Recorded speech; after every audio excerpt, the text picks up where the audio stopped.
Salamat, Panginoon, dahil kayo'y Diyos na kumikilo sa aming buhay. Kayo'y Diyos na totoong totoo. At salamat sapagkat sa maraming panahon na aming buhay, when we reach mountaintops or deep valleys, even in the bright noonday or in the darkness of the night, you are God. Salamat sa Panginoon sa pagsusustain nyo sa amin, sa pag-iingat nyo, sa inyong pagbibigay na aming kinakain, kailangan sa buhay, at higit pa riyan yung mga aming emotional needs. Kayo rin, Panginoon, ang patuloy na inaasahan namin, and you always rise to the occasion. Thank you for giving us people who care for us and people we care for, people who love us and people we love.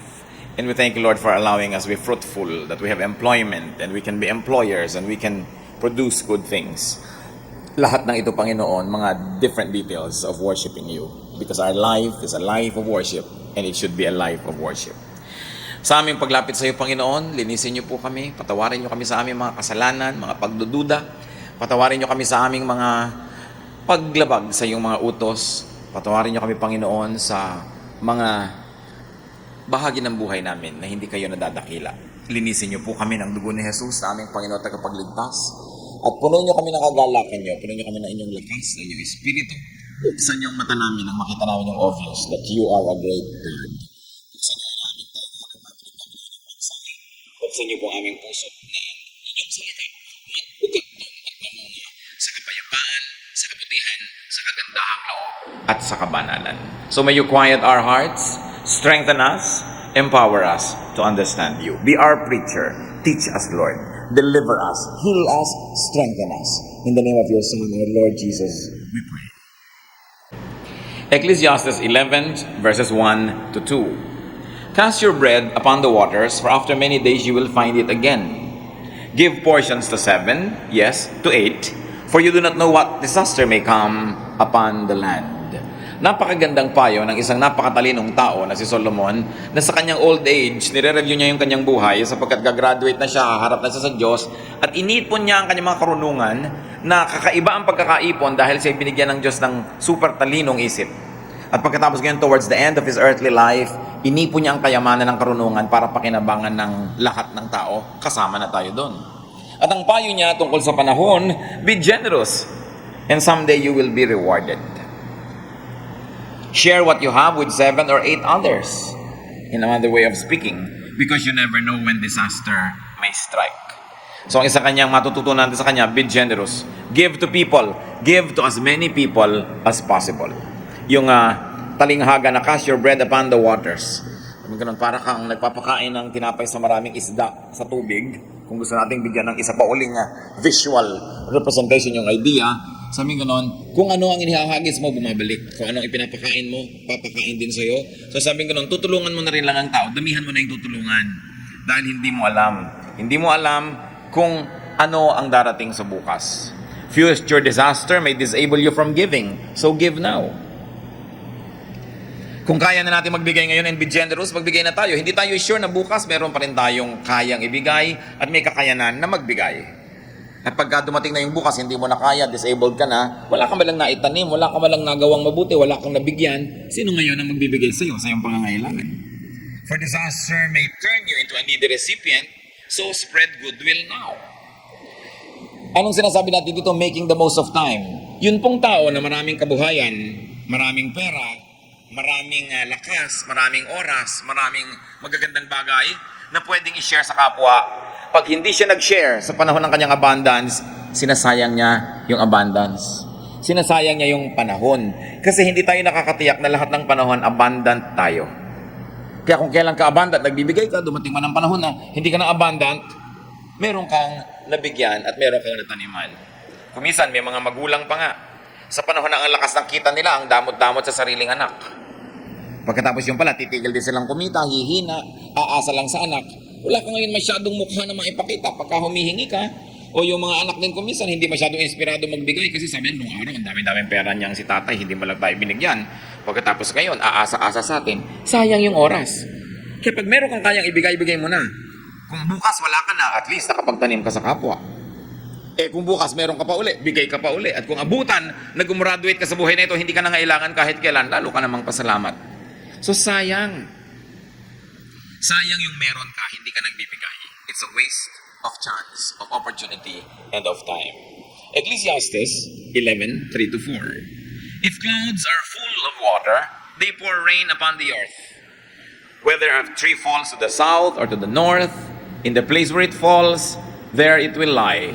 Whoever watches the wind will not plant, and whoever looks at the clouds will not reap.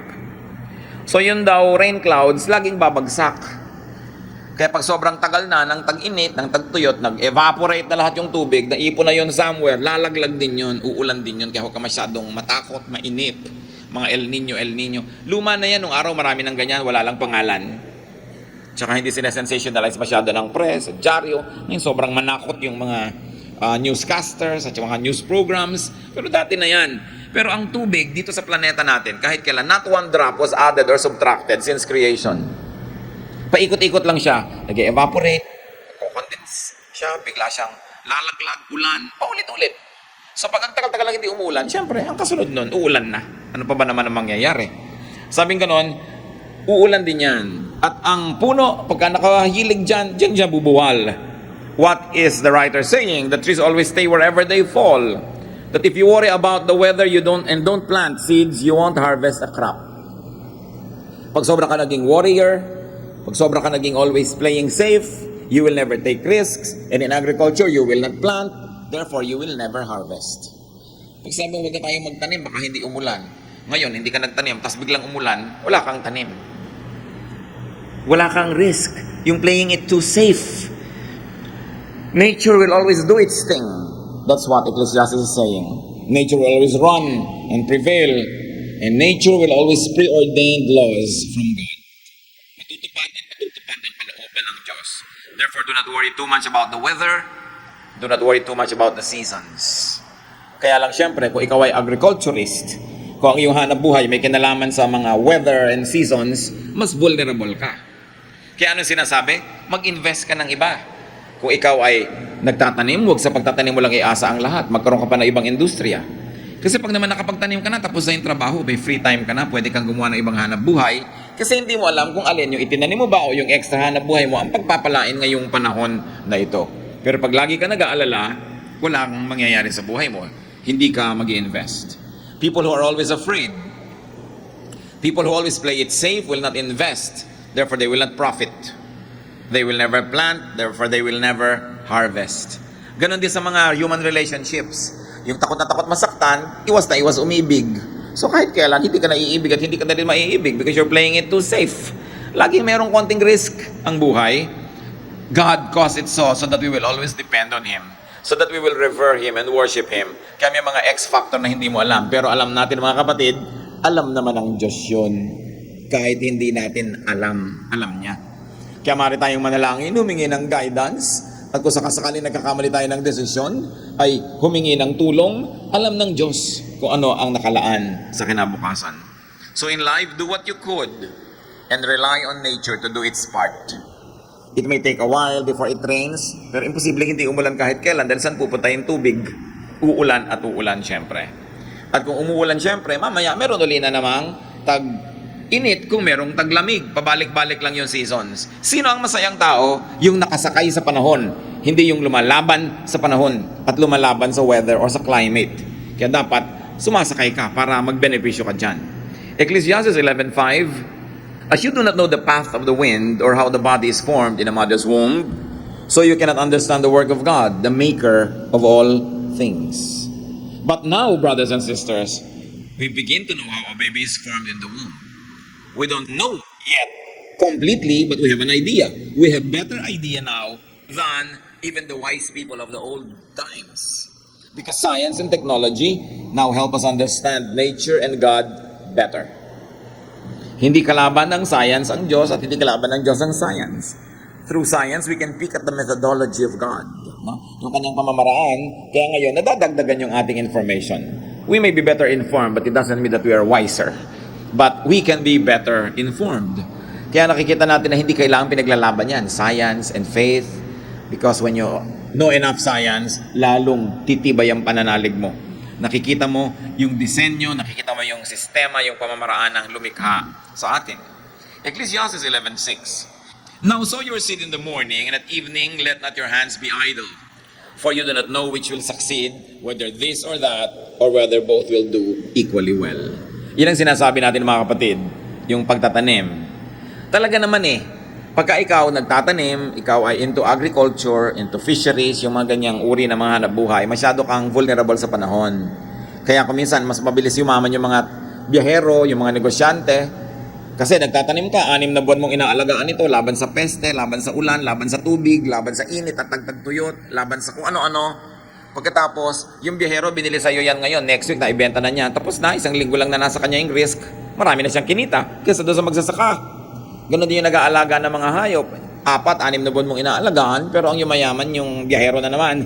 Pero hindi natin sinasabi huwag tayo mag-agriculture, dahil sino pa ang magtatanim, sino ang mag-aalaga ng mga ganyan. Pero dapat, habang binibigyan ka ng panahon at pagkakataon ng Panginoon, huwag mong iasa doon lahat. Nagtatanim ka, pero kung ikay nananahi ka rin. Kung nakakapag-basket weaving ka o nakakapag-negosyo ka, magne-negosyo ka rin. Hindi katulad nung araw, yung mga magsasaka, pagkatanim, wala nang ginawa kundi maghintay na lang ng harvest. Pwede naman ka na maraming gawin sabay-sabay. Kaya ang sabi dito, plant your seeds early in the morning and keep working in the field until dark. In fact, not only that, keep working until the night on other things and other interests because you don't know which might pay off.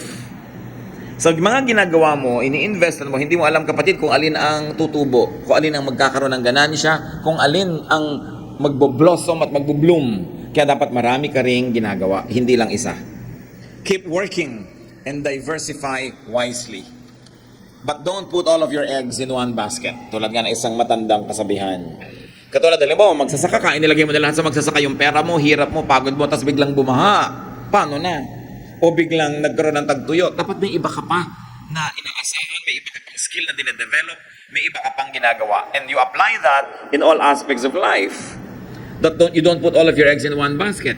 Na kung meron kang kumikitang negosyo, hindi ibig sabihin nun, lahat ng kinikita mo, ibabalik mo uli doon para lumaki pa yung negosyo mo. At yung kinita mo, ilalagay mo uli doon para lumaki ng lumaki. Paano biglang naiba ang ihip ng hangin? Biglang bumagsak yung ganong industriya. Bigla halimbawa hindi na uso yung produkto mo, may iba nang lumabas na mas kaakit-akit o mas mabuti sa mga tao, lahat ng pera mo nilagay mo na doon. Kaya kung minsan yung mga yumayaman na biglang nauubos lahat din kasi dilalagay nila lahat sa isang negosyo lang. Or you put all of your eggs in one basket. Para ring isang magulang, marami kang anak, isa lang yung minahal mo, isa lang yung pinag-aral mo, isa lang yung inispoil mo ng inispoil, inilagay mo na sa kanya lahat. Paano kung biglang hindi siya naging mabuti sa iyo? O kaya nawala siya sa equation. Kaya sabi, kailangan marami kang ginagawa. At kumbaga, kung marunong kayong magsungka, kailangan marunong ka magsubi. Alam niyo sa sungka, naglalagay ka doon sa mga butas, tapos may iniuwi ka doon sa bahay mo, na iyon na talaga yon. Kaya kahit marami kang kinikita sa isang negosyo, naglalagay ka ng pera sa labas noon, nag-i-invest ka sa iba o iniipon mo, hindi nakasangkot doon. Para pag bumagsak yun, may natira ka. Kailangan nakaspread ka, pero not too thinly to the point that you will be so disorganized. It is important to have other places where you store what's important to you. Hindi na sa isang lugar lang. Mga karunungan ni Solomon, iba't ibang topic, iba't ibang direksyon, pero isa lang ang goal, para lalong sumarap, gumanda, gumaan ang buhay natin. Kung tayo ay makikinig sa Kanya. Ecclesiastes 11:7, light is sweet, and it pleases the eyes to see the sun. So it is saying that nothing on earth is more beautiful than the morning sun. And if you really rise early to see the sunrise, you will agree. So what's important? Rise early to see the sun. Anong kakambal nun? Sleep early so that you can rise early. Mornings are beautiful. Mornings are blessings. So appreciate what the morning sun means and represents and symbolizes. Of course, they can mean hope, change, renewal, opportunity, light, and life. Kaya kung minsan ikay nalulungkot sa gabi, naiinip, natatakot, ninenervyos, meron ka kung minsan mga anxieties, pero lampasan mo lang gabi na yan sa tulong ng Diyos. At kung may taong makakatulong sa'yo o meron kang technique, lampasan mo lang dahil may darating na umaga. Hindi pwedeng wala. At habang lumalalim ang gabi, lalong lumalapit yung umaga. Hindi pwedeng magtagal yan, darating din. That's why it is important for people to hang on and wait for the morning. And of course, in poetry, that's also a symbol of many things. Kung ano man ang problema mo, just hang in there. Stay believing, keep believing, hold on to God's hands, darating din yung umaga mo. Pag lalo ang takal-takal na, di siyempre papalapit na yung umaga. Napakahalaga mga kapatid na hindi tayo nagpapadala sa dilim ng gabi. Na hindi tayo nagpapadaya sa pananakot ng dilim ng gabi. Dahil ang mahalaga, manatili kang nananalig, manatili kang nananalangin, at manatili ka sa piling ng Diyos to welcome the new morning of your life. Kaya binibigyan ng napakagandang pagpapahalaga ni Solomon yung umaga at higit dyan yung kahulugan nito na mas malalim pa sa ating buhay. Ecclesiastes 11:8, however many years a man may live, let him enjoy them all. But let him remember the days of darkness, for they will be many. Everything to come is meaningless.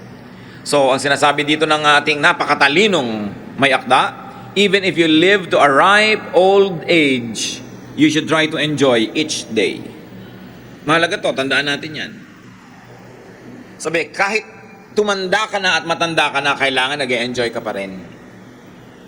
Kabaligtaran ko minsan sa pananaw ng marami na pag matanda ka na, dapat nasa bahay ka na lang, nakahiga ka na lang, hindi ka na aalis, hindi ka na pwede mag-skateboard, hindi ka na pwede mag-party, 90 ka na, hindi ka na pwede mag-boyfriend, kung byuda ka naman, why not?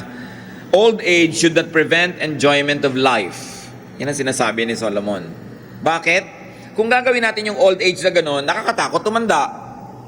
Ayaw mong tumanda. Iwas ka ng iwas. Samantalang kung ibang enjoyment ng bata, ibang enjoyment ng young adult, iba yung enjoyment ng senior adult, at iba naman yung enjoyment ng senior adult, every phase, every stage of your life is something to look forward to. Kaya dapat kasama sa planning natin yung pagtanda. Hindi ka lang nagpaplano to survive. Na kailangan pag nagkasakit ako, may pambili ako ng salon pass. Kailangan may pambili ako ng gano'n. Hindi lang yon. Kung kakayanin at bibigyan ka ng pagkakataon ng Panginoon na makapagtrabaho, makapag-ipon, maging productive, ang plano mo hindi lang makabili ng gamot pag nagkasakit, kundi to continue to enjoy life hanggang gumraduate ka, tawagin ng Panginoon. Senior people should not be prevented from enjoying life and from enjoying their time. Kaya lagi-lagi, pinuulit ko, inalagaan na kayo ng mga magulang nyo, dapat graduate na sila sa pag-aalaga, hindi apo naman ngayon ang aalagaan. Kailan pa sila lalaya sa pag-aalaga? Kailan pa sila aakyat halimbawa sa Mount Everest? Kung lagi na lang silang nag-aalaga, kailan pa sila mag-i-skiing? Kailan pa sila mag-i-scuba diving? Kailan pa nila malaranas sa mga bagay? Kaya mahalaga mga kapatid, ini-extend natin yung ating youth. Meaning your strength, your health, and very importantly, your youthful attitude. Ang totoo naman yun, nobody grows old beyond 18 in the heart. Minsan nananalabing ka, nagmumukha ka lang matanda, pero ang puso mo, lagi naman talagang bata yan eh. At habang bata yung puso mo, lagi kang nananalig, dapat marami ka ring gimmick sa buhay. Hindi puro kaseryosan. Kasi paano ka mag-enjoy kung hindi ka naman lang umaalis, ang tahitahimik mo? But of course, it takes money to be able to do some things. Kaya later on, Solomon also will say that money is the answer for everything. Na napakahalaga nun. Hindi para magmukhang pera tayo, kundi para tayo maging masipag, gumawa ng maraming pera na ipinapamigay, itinutulong at ine-enjoy sa buhay. Remember that life is a gift of God to be enjoyed. It is not a problem to be solved. It is not a phase that you just go through and say, well, I meet my God when my body dies. No. Bakit tayo ini-assign ng Diyos dito sa mundo? Meron tayong dapat gawin bago tayo mag-report sa Kanya. Isa doon, ang mga ipinapagawa niya sa atin ng mga tasks and missions na madali namang malaman kung ano, kung titingnan mo kung ano yung talent mo na binigay sa'yo ng Diyos, ano yung hilig mo, ano yung galing mo. Ibig sabihin, yun ang papel na gusto ng Diyos sa papelin mo sa buhay. So that you'll become fruitful, you will abound in good works, in goodness, in holiness, you will be a blessing to people, and then you return to God and report on your accomplishment. And what is that accomplishment? That you lived according to God's purpose and design. That you accomplish the mission given to you. And one of the missions given by God to us is to enjoy life. Marami kasi mga religious teaching, puro ginaglamorize ay suffering. Well, meron talagang suffering ang buhay. If you suffer for having to do right instead of enjoying doing wrong, then suffer for doing right. Pero hindi lang suffering ang life, marami siyang enjoyment. At hindi lang enjoyment ang life, marami din siyang duties. Dapat balance. So sabi ni Solomon, well, mag-enjoy ka because there will be many days of loneliness. So pag dumadating yung enjoyment, I will enjoy. This is an enjoyable day. Ito yung sinabi ng Panginoon na marami ito. Dapat enjoyin. Well, may dumadating na loneliness. Sabihin mo, well, sinabi din naman ng Panginoon, may darating. Haharapin ko ito ng buong tatag. Titibayan ko ang aking loob. Tatatagan ko ang aking pananalig. Lalampasan ko ito sa tulong ng Diyos. Dahil hindi rin naman ito pwede magtagal. Dahil ang cycles, ang seasons, paikot-ikot talaga. So kahit may malalim na gabi, may umaga rin. Ngayon, kung nag-enjoy ka rin ng umaga, asahan mo, may gabi din uli mamaya. Ganun talaga yung buhay. Hindi na yung pinagtatakhan, but you make the most out of it. There will be unenjoyable days that will come, so enjoy whenever you can. There's absolutely nothing wrong with that. So long as you don't steal your enjoyment from another, so long as you don't kill and you don't do harm to others and not even to yourself. Kaya ang sabi sa Ecclesiastes 11:9, be happy, young man, while you are young, and let your heart give you joy in the days of your youth. Follow the ways of your heart in whatever your eyes see, but know that for all these things God will bring you to judgment. So Solomon is saying, be cheerful and enjoy life while you are young. Just don't forget that we have accountability to God. So you are going to give limitations to what you do in your search for enjoyment. Pero kailangan mag-enjoy ka.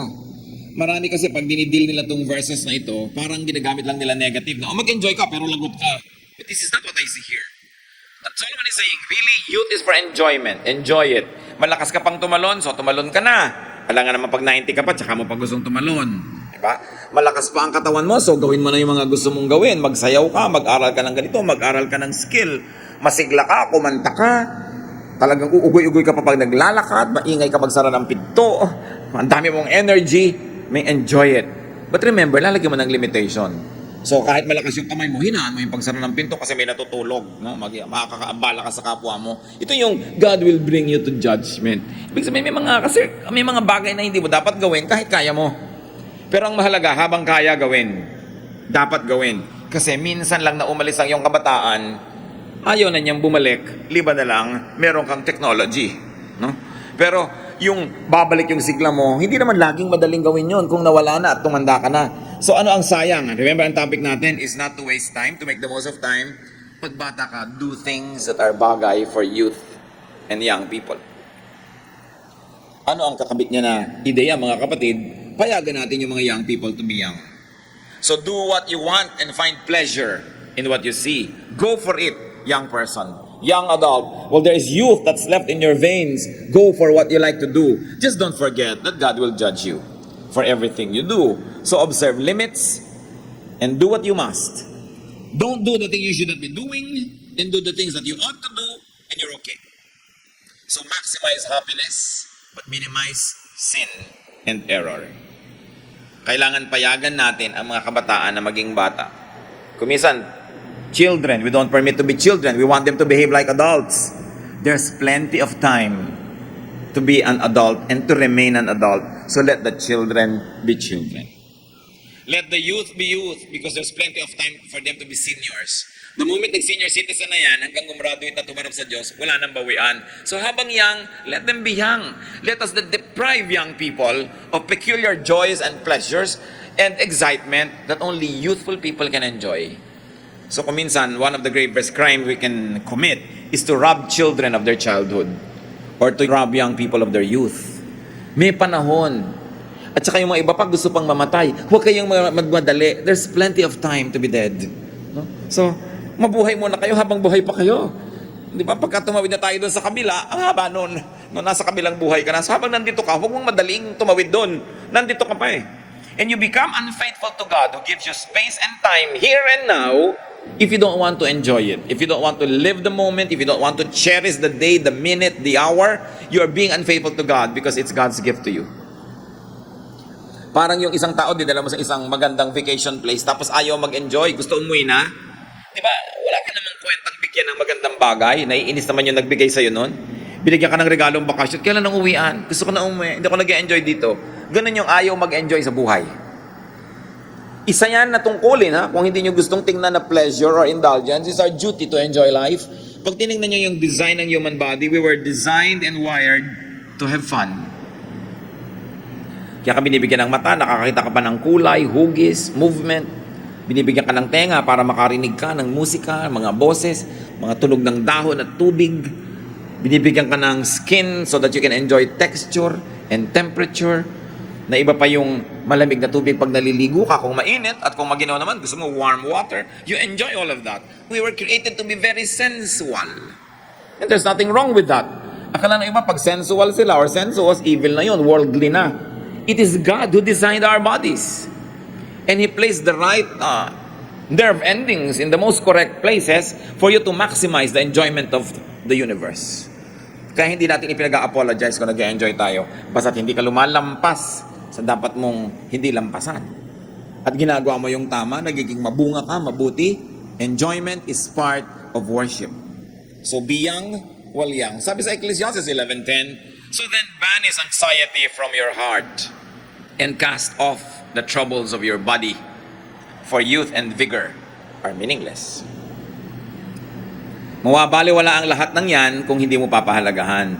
Yung banish anxiety from your heart, it is almost like a psychiatric prescription. Things that you're anxious about. Things that you fear. Things that you worry about. Sabi nyo nga, palayasin mo sa puso mo ang lahat ng nananakot sa'yo. Kaya sinasabi, the Lord daw drove 7 demons out of Mary Magdalene. Hindi naman siguro laging literal na demon niya na tumatalon papalabas sa kanya. Kundi yung mga demon sa loob ng puso mo, yung mga nervyos, yung mga anxiety, yung mga takot, yung mga kung ano-ano mga phobia, kailangan palayasin mo yan sa buhay mo. Banish anxiety from your heart and cast off the troubles of your body. So yun, paalisin mo rin sa katawan mo yan. Nag-aalala ka, ninenervyos ka, mag-jogging ka dyan, maglakad ka, mag-swimming ka, tanggalin mo sa katawan mo, ipawis mo yung mga iniisip mo. Kuminsan, kulang ka lang sa pagpawis, kaya marami kang iniisip. No? Mag-exercise ka, o kaya baka sobrang kinakain mo, o kulang, kumain ka, kung undernourished ka. Kuminsan, gutom lang yan. Nakikita nyo, emotional and physical ang dinadrive dito ni Solomon. Sabi, para mag-enjoy ka sa buhay, banish anxiety from your heart. Brothers and sisters, what are your anxieties? Yung iba, natatakot talaga tumanda, literally. Kasi baka humina, baka magkasakit, baka walang pera, etc. Anxiety yan, sabi, paalisin mo yan. Ang lahat ng bagay na tumatakot sa'yo, nagpapahirap sa iyong loob, nagpapahina ng iyong pananalig, nagpapanervyo sa'yo, ang nagbibigay sa'yo nun, kapatid, feeling, damdamin. You feel this way, therefore you become afraid, therefore you become anxious, therefore you become like that. But, where does feeling come from? Feeling comes from thinking. Pag iniisip mo, naku, ang asawa ko yata nagtataksil.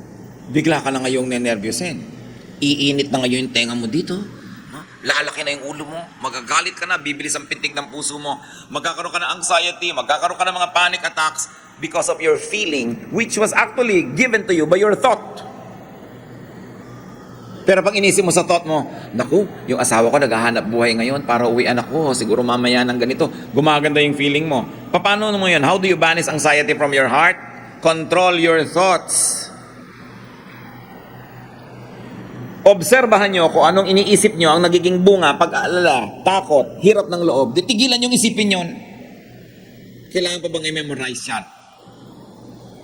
Pagka ang iniisip mo, ganito, natatakot ka, naku, may multo yata. Matatakot ka, di isipin mo, may anghel. Maiiba ang iyong pag-iisip. Kaya sabi ni Paul, be changed by the renewing of your mind. It's all in the mind. Pagka ikaw ay lalo yung mga nervyosa, ikaw kasi nag-iisip eh. May kumaluskus lang, meron yatang mamamatay tao sa kabilang kwarto. Malapot na ngayon, natatakot ka na, pero wala naman pala. Kasi inisip mo. Ngayon, kung meron, baka nga meron, dapat alam mo, no? Pero madalas imagination mo. So lalagyan mo ng division, mga kapatid, yung imahinasyon at yung realidad. Pero tatandaan nyo, sa isip, walang division yan. Pag inisip mo, sa loob ng isip mo, yun na ang reality. That's why you can create your reality. Pag gumagawa ka ng realidad mong maganda sa loob ng iyong isip, gumaganda. Pag pinapapangit mo, pumapangit. Ngayon, obserbahan nyo mga kapatid dyan. Napakahalaga to kasi maraming tao itong pinaproblema. Laging may nervyos, may takot, may kaba. Pero ang pinagmumulan, iniisip mo kasi. Kaya pag nagsisimula ka ng mag-isip ng mga bagay na mga ganon, palitan mong iniisip mo.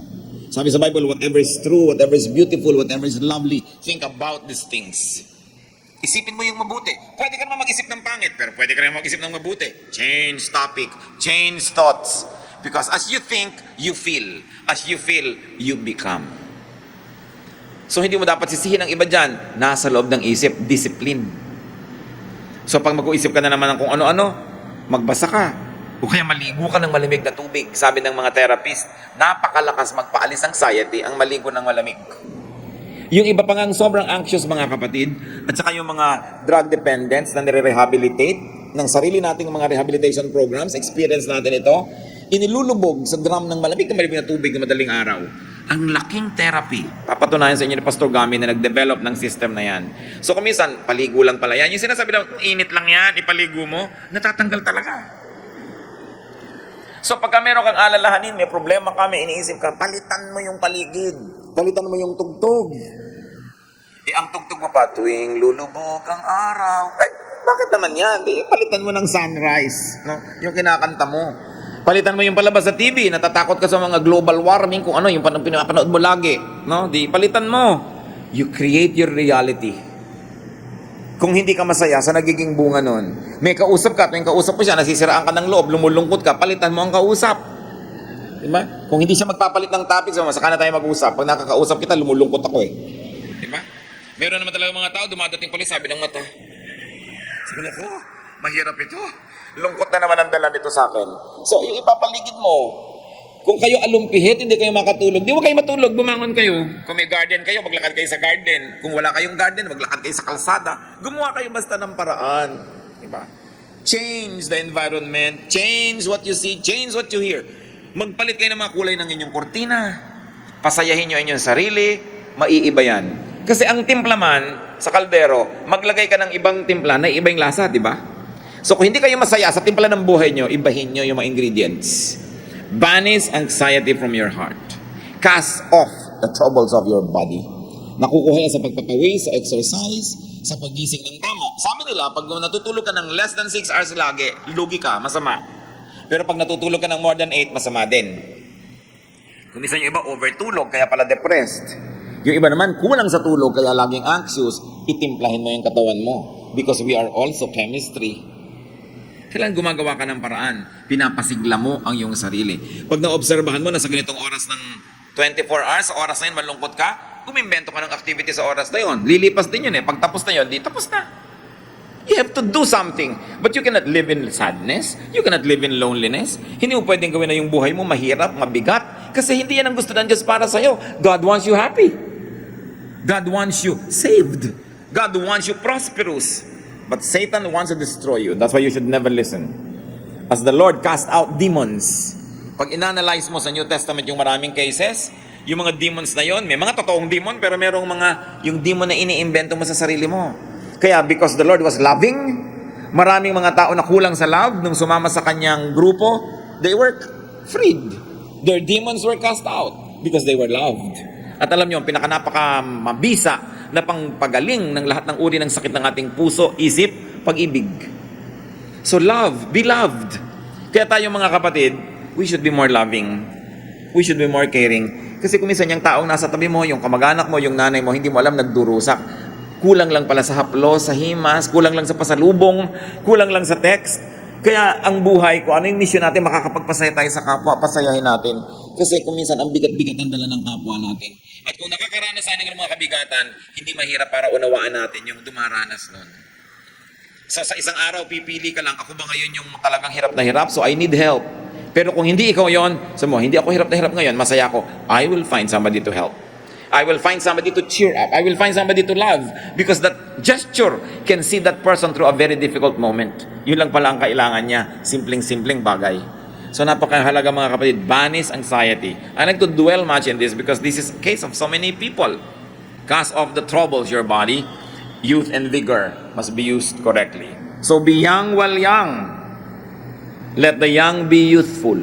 Let us give them that. Let worry and pain come when they come, but don't invite them in.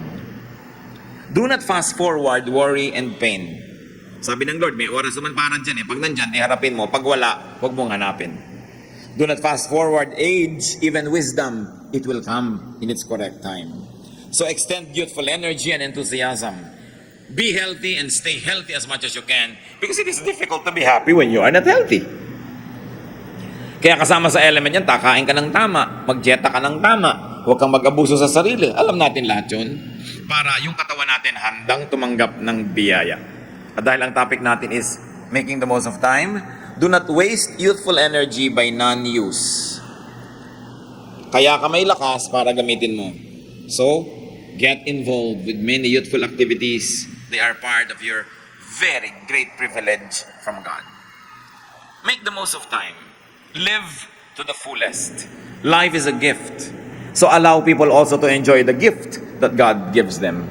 And very importantly, be a gift to others. Na dahil sa atin may sumasaya, may gumagaan, mayroong gumagaling, mayroong nahahango sa hirap. And then when God finally calls you home, report with gladness, report with thanksgiving, and bring your fruits at the feet of God and glorify Him. Remember, every day of life is meant to be a blessing. Position yourself correctly so you can be blessed and you can be an agent of blessing to other people. Salamat, Panginoon, dahil kayo, Diyos, sa may bigin. Teach us to banish anxiety from our hearts. Teach us to cast off troubles from our bodies. Ituro mo sa aming disiplinahin na aming pag-iisip. Huwag kaming masyadong magsentimiento, magdamdam, magkimkim ng mga sama ng loob at mga hinanakit, ng mga galit at pagkapuot na nagpapahirap sa amin. Turuan mo kayong harapin ang mga problema namin. Kasama kayo, kaya naming harapin ang lahat. Ituro mo sa amin, Panginoon, at tamasahin ang lahat at lasapin ang sarap ng buhay. At kung dumadating yung hirap, harapin din namin ito. Because both of this, you allow to happen in our lives. Therefore, you have a purpose. Gabi at araw galing sa inyo, lamig at init galing sa inyo. Tanggapin namin ang pinapayagan yung dumating sa aming buhay. Manalig kami ng ganap sa inyo. Magpakabanal kami sa harap ng lahat ng uri ng pagsubok at maging mapagpasalamat kami sa mga pagpapala. Ituro mo sa amin, Panginoon, kung paano palalong ang buhay pagagaanin. I like to pray for people na meron kayo laging nagiging alalahanin.